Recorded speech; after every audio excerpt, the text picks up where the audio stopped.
اب وہ معیار نہیں جو ہمارے دور میں تھا. ہم تو یہی سمجھتے تھے کہ ہم لوگ شاپنگ بھی کرنے جاتے تھے, فلم بھی دیکھنے جاتے تھے, کہ اپنے آپ کو برقعے میں لے کے جاتے تھے, کوئی ہمیں دیکھے. نادرہ بی بی کے بعد کیا انڈسٹری کے اندر کیا سچویشن ہوئی؟ دیکھیں وہ اس وقت اپنے ٹائم کی بہت پیاری ہیروئن تھی, اچھی تھی, اور اس کی مارکیٹ بھی تھی, لیکن ایک دم ہلچل تو مچ جاتی ہے نا کہ کیا ہلچل مچی تھی بھئی وہ اس وقت سب لوگ پریشان ہو گئے کہ نادرہ اتنی خوبصورت ینگ تھی, اور میری بڑی اچھی دوست تھی, تو میرے گھر اکثر آتی تھی جب شوٹنگ ادھر اسٹوڈیو کی طرف ہونا, تو انہوں نے میری طرف بھی چکر لگانا, میں نے ان کے ساتھ کام بھی کیا ہوا, اور بہت نائس تھی, بڑی خوبصورت بھی تھی, اور اخلاق بھی اس کا بہت اچھا تھا.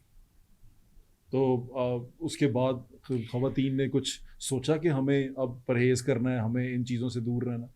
دیکھیں یہ تو زندگی میں چلتا ہی رہتا ہے. دیکھیں نا بہت پہلے جب میں چھوٹی سی تھی تو ہمیں پتہ چلا ایک نگو ڈانسر تھی, اس کا ہوا, وہ میں نے پہلی دفعہ سنا تھا کہ نگو کو بڑے اپنے ٹائم کی مشہور ڈانسر تھی. یہ چلتا آ رہا ہے, ہر دور میں سچویشن بناتے ہیں لوگ,